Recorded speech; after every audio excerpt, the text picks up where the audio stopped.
ರಾಜ್ಯ ಸರ್ಕಾರಿ ನೌಕರರ ವೇತನ ಪರಿಷ್ಕರಣೆ ಮತ್ತು ಇತರೆ ಸೌಲಭ್ಯಗಳ ವಿಸ್ತರಣೆಗೆ ಸಂಬಂಧಿಸಿದಂತೆ ರಾಜ್ಯ ಸರ್ಕಾರ 7ನೇ ವೇತನ ಆಯೋಗ ರಚನೆ ಮಾಡಿದೆ. ಈ ಕುರಿತು ದಾವಣಗೆರೆಯಲ್ಲಿ ಮಾತನಾಡಿದ ಸಿಎಂ ಬಸವರಾಜ ಬೊಮ್ಮಾಯಿ, ನಿವೃತ್ತ ಮುಖ್ಯ ಕಾರ್ಯದರ್ಶಿ ಸುಧಾಕರ್ ರಾವ್ ಅವರ ಅಧ್ಯಕ್ಷತೆಯಲ್ಲಿ 7ನೇ ವೇತನ ಆಯೋಗ ರಚಿಸಲು ತೀರ್ಮಾನಿಸಲಾಗಿದೆ ಎಂದು ಹೇಳಿದರು. ಏಳನೇ ವೇತನ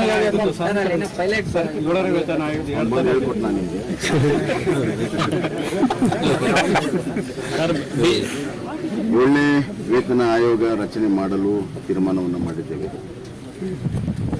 ನಿವೃತ್ತ ಚೀಫ್ ಸೆಕ್ರೆಟರಿ ಆದಂಥ ಸುಧಾಕರ್ ರಾವ್ ಅವರ ನೇತೃತ್ವದಲ್ಲಿ 7ನೇ ವೇತನ ಆಯೋಗ ರಚನೆ ಆಗಿದೆ. ಏಳನೇ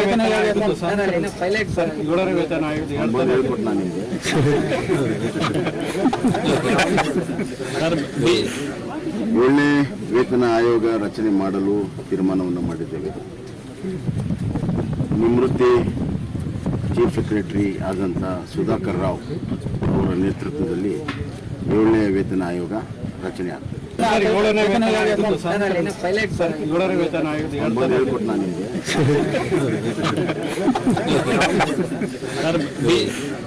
ಏಳನೇ ವೇತನ ಆಯೋಗ ರಚನೆ ಮಾಡಲು ತೀರ್ಮಾನವನ್ನು ಮಾಡಿದ್ದೇವೆ.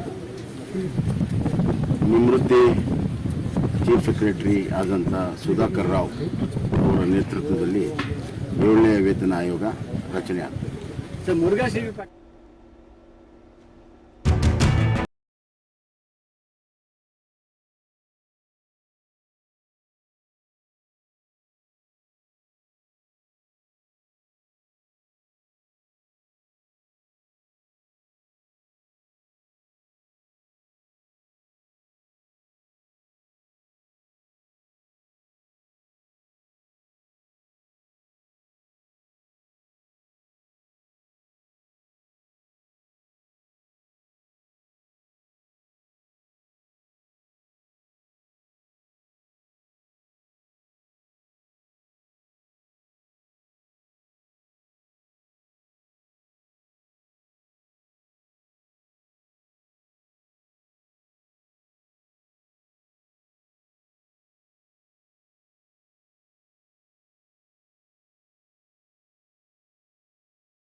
ಅಧ್ಯಕ್ಷ CS ಷಡಕ್ಷರಿ ಅವರ ನಿಯೋಗ ಏನು ಕೆಲ ದಿನಗಳ ಹಿಂದೆ ಮುಖ್ಯಮಂತ್ರಿ ಮಾಡಿ ಏನು ಮನವಿಯನ್ನು ಮಾಡಿತ್ತು, ಕೋರಿಕೆಯನ್ನು ಸಲ್ಲಿಸಿತ್ತು, ಅದರಂತೆ ಈಗ ನವೆಂಬರ್ ಮೊದಲನೇ ವಾರ ಈ ವೇತನ ಆಯೋಗವನ್ನು ರಚನೆ ಮಾಡಿದ್ದಾರೆ. 7ನೇ ವೇತನ ಆಯೋಗವನ್ನು ಕರ್ನಾಟಕ ಸರ್ಕಾರದ ನಿವೃತ್ತ ಮುಖ್ಯ ಕಾರ್ಯದರ್ಶಿ ಸುಧಾಕರ್ ರಾವ್ ಅವರ ನೇತೃತ್ವದಲ್ಲಿ IAS ಅಧಿಕಾರಿ ಅವರ ನೇತೃತ್ವದಲ್ಲಿ ಈಗ ವೇತನ ಆಯೋಗ ರಚನೆಯಾಗಿದೆ. ನಾವು ಇಲ್ಲಿ ಒಂದನ್ನ ಗಮನಿಸಬಹುದು. 6ನೇ ವೇತನ ಆಯೋಗ ರಚನೆ ಆದ ಸಂದರ್ಭದಲ್ಲಿ 10,500 ಕೋಟಿ ಹೆಚ್ಚುವರಿ ಹೊರೆ ಬರುತ್ತೆ ಅಂತ ಹೇಳಿ ಅಂದಿನ ಮುಖ್ಯಮಂತ್ರಿ ಸಿದ್ದರಾಮಯ್ಯ ಅವರು ಹೇಳಿದ್ರು. ಅದನ್ನ ಪೂರ್ವಾನ್ವಯವನ್ನು ಮಾಡಿದ್ರು ಹಾಗೂ ಅದರ ಜಾರಿಯಾಗಿತ್ತು 6ನೇ ವೇತನ ಆಯೋಗ. ಈಗ 7ನೇ ವೇತನ ಆಯೋಗ ರಚನೆಯಾಗಿದೆ. ಇದನ್ನು ಕಾನ್ಸ್ಟಿಟ್ಯೂಟ್ ಆಗಿ ಸಮಿತಿ ರಚನೆಯಾಗಿ ಒಂದು ಕಚೇರಿಯಾಗಿ ಸಿಬ್ಬಂದಿಗಳೆಲ್ಲ ಬಂದು ಬೇರೆ ಬೇರೆ ರಾಜ್ಯಗಳ ವೇತನ ಆಯೋಗಗಳು ಏನು ಶಿಫಾರಸು ಮಾಡಿದ್ದೇವೆ ನೋಡಿ ಎಲ್ಲ ಅಂಶಗಳನ್ನು ಅಧ್ಯಯನ ಮಾಡಿ ವರದಿಯನ್ನು ಸಲ್ಲಿಸಬೇಕಾಗತ್ತೆ. ಈಗ ಎಷ್ಟು ಹೊರೆ ಬರ್ಬೋದು ಅನ್ನೋದನ್ನ ಒಂದು ನಿರೀಕ್ಷೆ ಮಾಡೋದಾದರೆ ರಾಜ್ಯ ಸರ್ಕಾರಿ ನೌಕರರ ಸಂಘದ ಅಧ್ಯಕ್ಷ CS ಷಡಕ್ಷರಿ ಅವರೇ ಈಗೊಂದು ಪತ್ರಿಕಾ ಹೇಳಿಕೆಯನ್ನು ಬಿಡುಗಡೆ ಮಾಡಿದ್ದಾರೆ. ಒಟ್ಟು 12,527 ಕೋಟಿಯಷ್ಟು ಹೆಚ್ಚುವರಿ ಹೊರೆ ರಾಜ್ಯ ಸರ್ಕಾರಕ್ಕೆ ಬರಬಹುದು ಅಂತಕ್ಕಂಥ ಒಂದು ನಿರೀಕ್ಷೆ ಇದೆ. ಈ 12,000 ಕೋಟಿ ಏನಿದೆ ಇದು ರಾಜ್ಯ ಸರ್ಕಾರಿ ನೌಕರರಿಗೆ 40% ವೇತನದ ಫಿಟ್ಮೆಂಟ್ ಇಲ್ಲಿ ಸಿಗಬಹುದು ಅವರಿಗೆ ಅಂತಕ್ಕಂಥ ನಿರೀಕ್ಷೆಯನ್ನ ಅವರು ವ್ಯಕ್ತಪಡಿಸಿದ್ದಾರೆ. ಈಗ ವೇತನ ಆಯೋಗ ಘೋಷಣೆಯಾಗಿದೆ. ಈಗ ಇನ್ನೂ ಸಹ ಬಹಳಷ್ಟು ಕೆಲಸಗಳಿದೆ. ನಾವು ಒಂದು ಗಮನಿಸಬಹುದು, ರಾಜ್ಯ ಸರ್ಕಾರಿ ನೌಕರರ ಸಂಘದ ಅಧ್ಯಕ್ಷರು ಕೊಟ್ಟಿರ್ತಕ್ಕಂಥ ಈ ಪತ್ರಿಕಾ ಹೇಳಿಕೆಗಳಲ್ಲೇ ಏನು ಅಂತಂದ್ರೆ, ಯಾವುದೇ ವೇತನ ಆಯೋಗ ರಚನೆ ಆದಂಥ ಸಂದರ್ಭದಲ್ಲಿ ಬಹಳ ತುರ್ತಾಗಿ ವೇತನ ಆಯೋಗ ತನ್ನ ಅಧ್ಯಯನವನ್ನು ಮುಗಿಸಿ ವರದಿ ಕೊಟ್ಟಂತ ಉದಾಹರಣೆ ಇಲ್ಲ. ಕನಿಷ್ಠ 6 ವರ್ಷ 7 ವರ್ಷ ಇನ್ನೊಂದೇನೆಂದರೆ ಅಧಿಕಾರಿಗಳ ವೇತನ ಸಮಿತಿಯನ್ನು ರಚನೆ ಆಗಿತ್ತು 2017-2022ನೇ ಸಾಲಿನಲ್ಲಿ. ಇದೊಂದು ಮಾತ್ರ 4 ವರ್ಷ 7 ತಿಂಗಳ ಅವಧಿನಲ್ಲಿ ತನ್ನ ಅಧ್ಯಯನವನ್ನು ಮುಗಿಸಿ ವರದಿಯನ್ನು ಕೊಟ್ಟಿದೆ. ಈಗ 6ನೇ ವೇತನ ಆಯೋಗ 2011ರಿಂದ 2017ರವರೆಗೂ ಏನಿತ್ತು ಅದು ಸಹ 6 ವರ್ಷ ಸಮಯವನ್ನು ತೆಗೆದುಕೊಂಡಿತ್ತು. ಸಮಿತಿ ರಚನೆಗೆ ತೆಗೆದುಕೊಂಡಂಥ ಅವಧಿ ಅದು. ಈಗ ಏನು ವೇತನ ಆಯೋಗ ರಚನೆಯಾಗಿದೆ ಇದು ಸಹ ಭಾಳ ಶೀಘ್ರವಾಗಿ ತನ್ನ ವರದಿಯನ್ನು ಕೊಡುತ್ತೆ ಅಂತ ನಿರೀಕ್ಷೆಯನ್ನು ಇಟ್ಕೊಂಡಿದ್ದಾರೆ.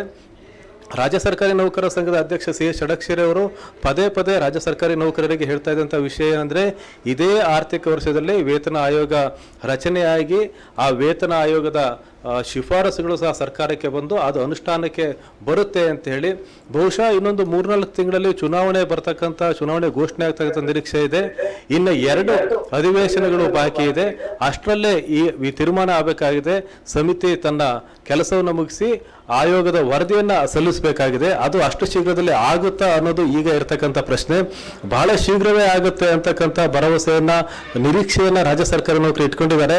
ಆದರೆ ಯಾವಾಗ ಆಗುತ್ತೆ ಅನ್ನೋದು ಇನ್ನೂ ಗೊತ್ತಾಗಬೇಕಾಗಿದೆ. ಈ ವೇತನ ಆಯೋಗ ಏನಾದರೂ ವರದಿಯನ್ನು ಸಲ್ಲಿಸಲಿಕ್ಕೆ ತಡ ಆದರೆ ಸರ್ಕಾರ ಏನು ಕ್ರಮವನ್ನು ತೆಗೆದುಕೊಳ್ಬೋದು, ಅಥವಾ ಇದೊಂದು ಚುನಾವಣೆ ಸಂದರ್ಭದಲ್ಲೇ ಸರ್ಕಾರಿ ನೌಕರರಿಗೆ ಸುಮಾರು ಒಂದು 7-8 ಲಕ್ಷ ಇರತಕ್ಕಂಥ ಸರ್ಕಾರಿ ನೌಕರರಿಗೆ ಇದೊಂದು ಕೊಡುಗೆಯನ್ನು ಕೊಟ್ಟು ಅದರ ಲಾಭವನ್ನು BJP ಸರ್ಕಾರ ಏನಾದ್ರು ಪಡಿಬೋದು. ಯಾಕಂದರೆ ಈ ಸರ್ಕಾರ ಇದ್ದಾಗಲೇ ವೇತನ ಆಯೋಗ ರಚನೆ ಆಯಿತು, ಸಮಿತಿ ಬಂತು, 40% ವೇತನವನ್ನು ನಾವು ಹೆಚ್ಚಳ ಮಾಡಿದ್ವಿ ಅಂತಕ್ಕಂಥ ಒಂದು ಅಜೆಂಡಾವನ್ನು ಜನರ ಮುಂದೆ ತಗೊಂಡು ಹೋಗ್ಬೋದು ಅನ್ನೋದು ಸಹ ಒಂದು ಸರ್ಕಾರಕ್ಕೆ ಒಂದು ಆಸೆ ಇದ್ದೇ ಇರುತ್ತೆ.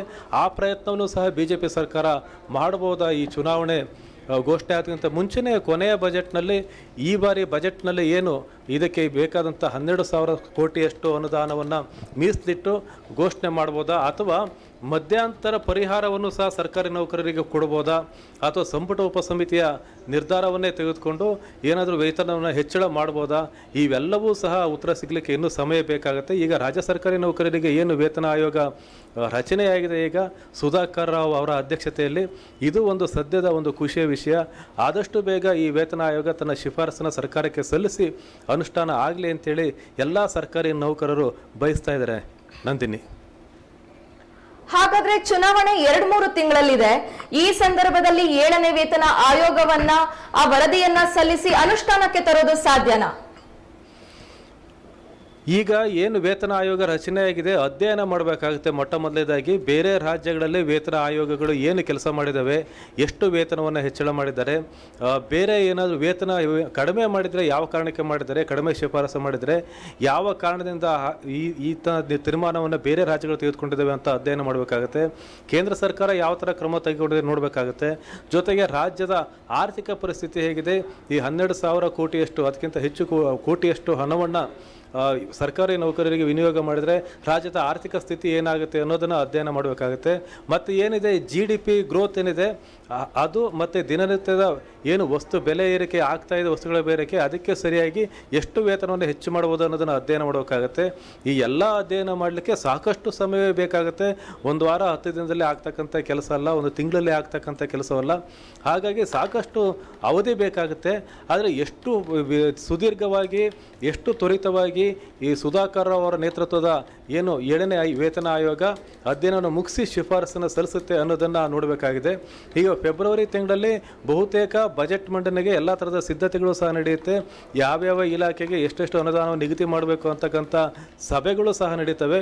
ಅಷ್ಟರೊಳಗೆ ಏನಾದರೂ ವೇತನ ಆಯೋಗ ತನ್ನ ಶಿಫಾರಸನ್ನು ಸಲ್ಲಿಸಿದರೆ ಬಹುಶಃ ಒಂದು ಪವಾಡ, ಒಂದು ಮಿರಾಕಲ್ ಅಂತ ಅನ್ನಿಸ್ಬೋದು.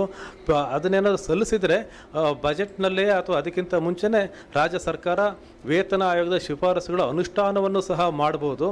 ಇಲ್ಲ ಅಂತಂದರೆ ಬೇರೆ ಯಾವುದಾದ್ರೂ ಪರ್ಯಾಯ ಮಾರ್ಗಗಳನ್ನು ರಾಜ್ಯ ಸರ್ಕಾರ, BJP ನೇತೃತ್ವದ ಸರ್ಕಾರ ಏನಿದೆ ಈ ಸರ್ಕಾರ ಕಂಡುಕೊಳ್ಬೋದು. ಮಧ್ಯಂತರ ಪರಿಹಾರ ಏನಾದರೂ ಘೋಷಣೆ ಮಾಡುತ್ತಾ, ಅಥವಾ ಸಂಪುಟ ಉಪಸಮಿತಿಯನ್ನೇ ರಚನೆ ಮಾಡಿ ಶೀಘ್ರದಲ್ಲಿ ಒಂದು ತಾತ್ಕಾಲಿಕ ಪರಿಹಾರವನ್ನು ಈ ವೇತನ ಆಯೋಗದ ಶಿಫಾರಸುಗಳ ಅನುಷ್ಠಾನ ಆಗೋವರೆಗೂ ಸಹ ಏನಾದರೂ ಒಂದು ಕೊಡಲಿಕ್ಕೆ ಸಾಧ್ಯ ಆಗುತ್ತಾ ಅನ್ನೋ ಕ್ರಮಗಳ ಬಗ್ಗೆನೂ ಸಹ BJP ಸರ್ಕಾರ ಚಿಂತನೆ ಮಾಡ್ಬೋದು. ಆದರೆ ತುಂಬ ತ್ವರಿತವಾಗಿ ಅಂತಂದರೆ ನಾವು ಹಿಂದಿನ ಅವಧಿಗಳನ್ನು ನೋಡಿದರೆ ಭಾಳ ಬೇಗ ಒಂದು 2-3 ತಿಂಗಳಲ್ಲೇ ಶಿಫಾರಸುಗಳನ್ನು, ವರದಿಯನ್ನು ಸಲ್ಲಿಸಿದಂಥ ಉದಾಹರಣೆಗಳಿಲ್ಲ. ಆದರೆ ಈ ಬಾರಿ ವೇತನ ಆಯೋಗ ಏನು ಮಾಡುತ್ತೆ ಅನ್ನೋದು ಗೊತ್ತಾಗಲಿಕ್ಕೆ 1-2 ತಿಂಗಳು ಸಮಯ ಬೇಕಾಗುತ್ತೆ ನಂದಿನಿ. ಆಗ ಒಂದು ಸಂಪೂರ್ಣ ಚಿತ್ರಣ ಸಿಗುತ್ತೆ.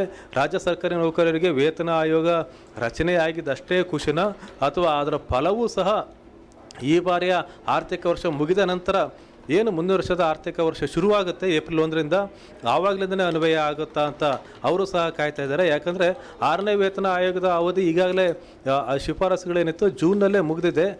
ಜೂನ್ ನಂತರ ಪರಿಷ್ಕರಣೆ ಆಗಬೇಕಿತ್ತು. ಎಲ್ಲ ಸರ್ಕಾರಿ ನೌಕರರು ಒತ್ತಾಯ ಮಾಡ್ತಾಯಿದ್ರು. ಈ ವರ್ಷದಲ್ಲಿ, ಈ ಆರ್ಥಿಕ ವರ್ಷದಲ್ಲಿ ಎಲ್ಲ ಪ್ರಕ್ರಿಯೆಗಳು ಮುಗಿಯುತ್ತಾ ಅಂತಕ್ಕಂಥ ಒಂದು ಚಾತಕ ಪಕ್ಷಿಯಂತೆ ನಿರೀಕ್ಷೆಯಲ್ಲಿ ರಾಜ್ಯ ಸರ್ಕಾರಿ ನೌಕರರಿದ್ದಾರೆ. ನಂದಿನಿ, ಈಗ 7ನೇ ವೇತನ ಆಯೋಗ ರಚನೆ ಘೋಷಣೆಯ ನಂತರ ಕರ್ನಾಟಕ ರಾಜ್ಯ ಸರ್ಕಾರಿ ನೌಕರರ ಸಂಘದಿಂದ ಪ್ರತಿಕ್ರಿಯೆ ಹೇಗಿದೆ? ಯಾರಾದರೂ ಈ ಕುರಿತು ಮಾತನಾಡಿದಾರಾ? ಈಗಾಗಲೇ ರಾಜ್ಯ ಸರ್ಕಾರಿ ನೌಕರರ ಸಂಘದ ಅಧ್ಯಕ್ಷರಾದ ಷಡಕ್ಷರಿ ಅವರು ಒಂದು ಪತ್ರಿಕಾ ಹೇಳಿಕೆಯನ್ನು ಸಹ ಹೊರಡಿಸಿದ್ದಾರೆ. ಈಗ ಮುಖ್ಯಮಂತ್ರಿಗಳಿಗೆ ಸನ್ಮಾನ ಮಾಡಲಿಕ್ಕೂ ಸಹ ಅವರೊಂದು ಕಾರ್ಯಕ್ರಮದ ಸಿದ್ಧತೆಯನ್ನು ಸಹ ಮಾಡಿಕೊಂಡಿದ್ದಾರೆ. ಇದೇ 10ನೇ ತಾರೀಕು, ನವೆಂಬರ್ 10ನೇ ತಾರೀಕು ಬೆಂಗಳೂರಿನಲ್ಲಿ ಮುಖ್ಯಮಂತ್ರಿಗಳ ಸರ್ಕಾರಿ ಅಧಿಕೃತ ನಿವಾಸದಲ್ಲಿ ಇಲ್ಲಿ ರಾಜ್ಯ ಸರ್ಕಾರಿ ನೌಕರರ ಸಂಘದ ಎಲ್ಲ ಪದಾಧಿಕಾರಿಗಳು, ಜಿಲ್ಲಾ ಹಾಗೂ ತಾಲೂಕು ಸಂಘದ ಪದಾಧಿಕಾರಿಗಳು ಸೇರಿ ಈ ವೇತನ ಆಯೋಗ ರಚನೆ ಮಾಡಿದ್ದಕ್ಕೆ ಮುಖ್ಯಮಂತ್ರಿಗಳಿಗೆ ಅಭಿನಂದಿಸುತ್ತಾ ಒಂದು ಕಾರ್ಯಕ್ರಮವನ್ನು ಸಹ ಘೋಷಣೆ ಮಾಡಿದ್ದಾರೆ.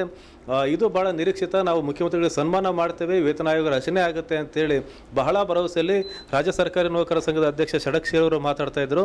ಅದರಂತೆ ಅವ್ರು ಏನು ಭರವಸೆ ಕೊಟ್ಟಿದ್ರು, ಕೆಲ ದಿನಗಳ ಹಿಂದೆ ಷಡಕ್ಷರಿ ಅವರ ನೇತೃತ್ವದ ನಿಯೋಗ ಮುಖ್ಯಮಂತ್ರಿಗಳನ್ನು ಭೇಟಿ ಮಾಡಿದಾಗ ನವೆಂಬರ್ 1ನೇ ವಾರ ಮುಖ್ಯಮಂತ್ರಿಗಳು ವೇತನ ಆಯೋಗವನ್ನು ರಚನೆ ಮಾಡದೆ ಘೋಷಣೆ ಮಾಡಿದ್ದಾರೆ. ಹಾಗಾಗಿ ಮುಖ್ಯಮಂತ್ರಿಗಳಿಗೆ ಸನ್ಮಾನ ಮಾಡಲಿಕ್ಕೆ ಎಲ್ಲ ರೀತಿಯ ಸಿದ್ಧತೆಯನ್ನು ರಾಜ್ಯ ಸರ್ಕಾರಿ ನೌಕರರ ಸಂಘ ಮಾಡಿದೆ. ನೇಮಕ ವೇತನ ಆಯೋಗ ರಚನೆ ಆಗಿದ್ದಕ್ಕೆ ಈ ಸನ್ಮಾನ ಆಗ್ತಾ ಇದೆ. ಏನಾದರೂ ವೇತನ ಆಯೋಗದ ಶಿಫಾರಸು ಅನುಷ್ಠಾನವಾಗಿ ಸರ್ಕಾರಿ ನೌಕರರಿಗೆ ಅದರ ಫಲ ಸಿಕ್ಕರೆ ಇನ್ನು ಯಾವ ರೀತಿ ಸಂಭ್ರಮ ಪಡ್ಬೋದು ಅಂತ ನೋಡಬೇಕಾಗಿದೆ. ಅದು ಆದಷ್ಟು ಬೇಗ ಆಗಲಿ ಅಂತಲೇ ಸರ್ಕಾರಿ ನೌಕರರು ಕೇಳ್ತಾ ಇದ್ದಾರೆ. ಆದರೆ ರಾಜ್ಯ ಸರ್ಕಾರ ಅನುಷ್ಠಾನ ಮಾಡಬೇಕು ಅಂತಂದರೆ ಎಲ್ಲ ಸಾಧ್ಯತೆಗಳನ್ನು ನೋಡಬೇಕಾಗುತ್ತೆ. ಆರ್ಥಿಕ ಪರಿಸ್ಥಿತಿಯ ಬಗ್ಗೆ ಚಿಂತನೆ ಮಾಡಬೇಕಾಗುತ್ತೆ. ಯಾವ ರೀತಿ ಸಂಪನ್ಮೂಲ ಕ್ರೋಢೀಕರಣ ಅನ್ನೋದನ್ನು ಸಹ ನೋಡಬೇಕಾಗುತ್ತೆ. ಇದೆಲ್ಲ ಆದ ನಂತರ ಅನುಷ್ಠಾನ ಆಗೋದು. ಈಗ ವೇತನ ಆಯೋಗ ರಚನೆ ಅಧ್ಯಕ್ಷರ ಘೋಷಣೆ ಮಾಡಿದ್ದಕ್ಕಾಗಿ ಮುಖ್ಯಮಂತ್ರಿಗಳಿಗೆ ಸನ್ಮಾನ ಮಾಡಲಿಕ್ಕೆ ಎಲ್ಲ ರೀತಿಯ ಸಿದ್ಧತೆಯನ್ನು ರಾಜ್ಯ ಸರ್ಕಾರಿ ನೌಕರರ ಸಂಘ ಮಾಡಿಕೊಂಡಿದೆ. ನಂದಿನಿ, ನಿಮ್ಮೆಲ್ಲ ಮಾಹಿತಿಗಾಗಿ ಧನ್ಯವಾದಗಳು ಹೊನ್ನಾಳಿ ಚಂದ್ರಶೇಖರ್ ಅವರೇ.